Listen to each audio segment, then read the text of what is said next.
Assalamualaikum warahmatullahi wabarakatuh. Teman-teman sekalian, jumpa lagi bersama saya Muhammad Lutfi Mahrus, masih dalam serial akuntansi keuangan menengah. Kali ini kita akan membahas kelanjutan dari materi provisi. Untuk provisi yang akan kita bahas pada kesempatan kali ini adalah consideration payable, atau kita biasa mengenal disebut juga premium liability, gitu ya.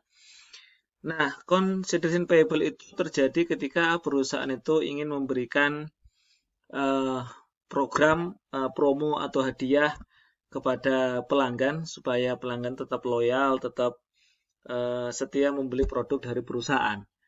Biasanya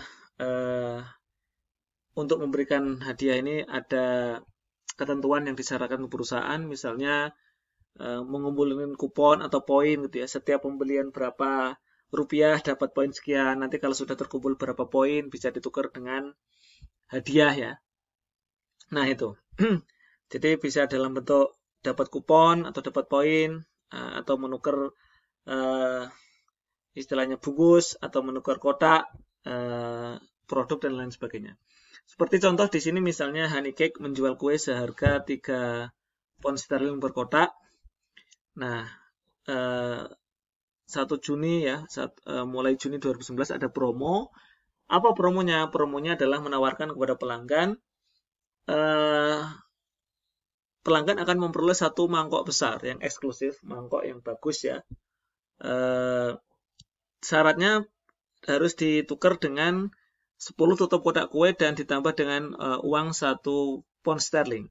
Jadi nasabah harus membayar ke perusahaan 1 pound sterling dan sambil menyerahkan 10 tutup kotak kue atau kotak kue kosong gitu ya. Nah, itu ketentuannya. Jadi itu ketentuannya.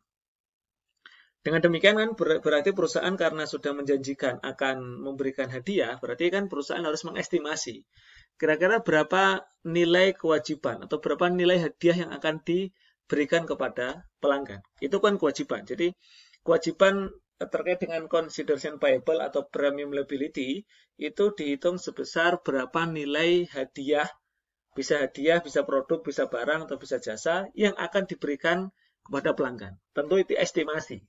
Kan kita nggak tahu berapa yang nanti akan berhak mendapat poin, dan dari poin atau dari kupon atau dari kotak itu tadi, itu berapa yang akan ditukar. Itulah pentingnya estimasi. Jadi provisi itu kan berhubungan dengan estimasi. Dalam soal ini estimasinya adalah 60% dari kotak yang terjual akan ditukar oleh pelanggan. Nah, kemudian di soal disebutkan bahwa untuk memenuhi program ini kan berarti harus beli mangkoknya dulu. Nah, makanya perusahaan membeli 20.000 mangkok seharga 2 pound sterling. Berarti nilai hadiahnya itu 2 pound sterling per mangkok. Kemudian ada informasi bahwa dari mulai Juni ya, selama program promosi sampai akhir 2019 itu terjual 300.000 kotak kue. Harga tadi kita tahu harganya satu kotaknya 3 pound sterling. Kemudian selama periode itu juga Juni sampai Desember yang sudah ditukar ada 60.000 kotak yang ditukar oleh pelanggan. Nah, langkah pertama kita jurnal dulu transaksi pembelian tadi, pembelian premium atau pembelian hadiah atau mangkoknya kita jurnal. Premium inventory debit sebesar 40.000, pada cash 40.000. Asumsi pembeliannya cash. Kemudian yang kedua, jurnal penjualan yang sudah terjual kotaknya seperti biasa. Asumsi misalnya ini tunai berarti cash pada sales revenue sebesar 300.000 kali 3 berarti 900.000 pound sterling. Nah, kita konsisten ikut apa istilahnya KSO edisi 3. Jadi estimasi berapa nilai kewajiban atau premium liability nanti jurnalnya di akhir. Kayak warranty liability yang sebelumnya kita bahas, jurnalnya di akhir. Nah, berarti untuk jurnal penjualan ya hanya cash pada sales revenue ya. Di sini tidak disebutkan berapa harga pokoknya, pokok kuenya, tidak, COGS-nya pada inventory tidak disebutkan informasinya, jadi kita jurnal. Nah, teman-teman sekalian, meskipun di KSO edisi 3 itu premium liability-nya nanti mencatatnya di akhir, Akan tetapi kita perlu menghitung estimasi awalnya dulu, sehingga nanti kita bisa mengetahui berapa saldo akhirnya dengan mengurangkan berapa yang sudah ditukarkan, gitu ya. Nah, pertama tadi kan di soal disebutkan estimasinya 60% dari kotak yang terjual akan ditukar oleh si pelanggan. Berarti kalau ada 300.000 kotak, berarti estimasinya 60%-nya ada 180.000 tutup kotak kue yang akan ditukar.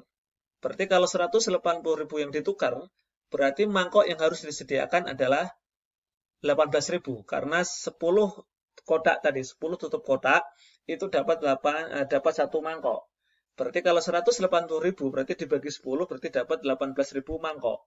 Itu berarti yang harus disediakan oleh perusahaan, estimasi. Jadi kewajibannya adalah untuk menyediakan 18.000 mangkok. Berapa nilainya? Tadi satu mangkoknya kan nilainya $2 ya. Satu mangkoknya $2. Maaf, 2 pound sterling. Berarti totalnya ada 36.000 pound sterling. Nah, masalahnya tadi 36.000 pound sterling itu tidak ditanggung sendirian oleh perusahaan. Kan tadi nasabah suruh bayar. Nah, tadi berapa nasabahnya bayar? Nasabah bayar itu 1 pound sterling per kotak. Berarti dari 36.000 pound sterling, nasabah itu menanggung 18.000-nya. Kan 1 pound sterling kali 18.000 mangkok, berarti nasabah menanggung 18.000 pound sterling. Artinya, dari kewajiban yang awalnya 36.000, nilai persediaan 36.000 pound sterling, itu yang ditanggung oleh nasabah 18.000 pound sterling, sisanya yang 18.000, separuhnya, itu yang nanggung adalah perusahaan. Inilah yang akan kita catat sebagai premium liability. Jadi nilai estimasi premium liability itu ada 18.000 pound sterling. Di case edisi 3, ini belum dicatat dulu. Nanti, karena baru di awal, belum di akhir periode. Nyatetnya nanti di akhir periode. Sisa berapa gitu. Nah, kemudian di soal diketahui selama periode berjalan ada 60.000 mangkok yang sudah ditukar. Artinya yang benar-benar sudah diberikan mangkoknya. Ada berapa mangkok? Kalau 60.000 berarti dibagi 10 berarti ada 6.000 mangkok yang sudah diberikan kepada pelanggan. Berarti premium inventory yang sudah keluar ada 6.000 kali 2 berarti 12.000 pound sterling di kredit premium inventory-nya. Nah, dari 12.000 tadi kan separuhnya yang ditanggung oleh nasabah, berarti kita terima cash dari nasabah, cash sebesar 6.000 ya. 6.000 kali 1 pound sterling kan 6.000 pound sterling. Sisanya yang 6.000 pound sterling menjadi beban perusahaan, premium expense perusahaan. Menjadi beban. Ya, beban 6.000 pound sterling. Jadi jurnalnya cash 6.000 untuk mencatat penerimaan uang dari pelanggan. Premium expense 6.000 pound sterling. Kemudian premium inventory 12.000. Nah, dengan estimasi promonya masih berlangsung tahun depan sampai tahun depan, berarti kan perusahaan masih punya kewajiban untuk memberikan hadiah. Ya, masih ada kewajiban. Kalau sudah promo berakhir ya sudah tidak punya kewajiban lagi sebenarnya, tidak perlu mengestimasi lagi.